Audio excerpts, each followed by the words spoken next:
here. Welcome. I'm so glad that you joined me tonight. It is Friday night and we're getting ready for a big winter storm coming through and possibly 15 inches of snow, they say. I don't know. But anyway, we're still doing our drawing for a Friday giveaway, and this is the prize that I'm giving away tonight from all your entries from this past week. So I'm excited to see who is going to win that beautiful script stamp. I've put the URL here, the entry word Friday giveaway. You could have entered every single day.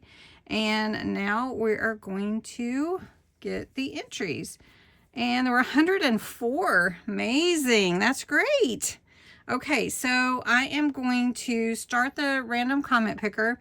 It will pick someone out. If you are new to my channel and you haven't won anything before, so in other words, I don't have your address, you will have to go back to your comment on last Friday's or on the video and comment that you won so that I can connect with you, because that way you know somebody's commenting on your entry and I don't want anybody to take your gifts. Let's see.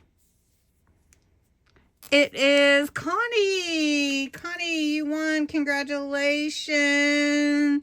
That is great. And Connie is short for this beautiful name right here.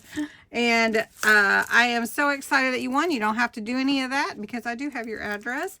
So to enter this Friday's giveaway for the 30th drawing, it's 2 background stamps. They're both brick. One is a little bigger than the other, and these would be great for your pages. I will draw that on January 30th. You have to put the words Friday giveaway in the comments below. Again, you can enter every single day. You need to be 18 or older, and you do have to be a subscriber to my channel. This is one of the ways I celebrate you. So thanks so much for watching and being a part of my YouTube family. I appreciate you all so much. And Connie, congratulations, you won. Have a great evening and be safe and stay warm, everybody.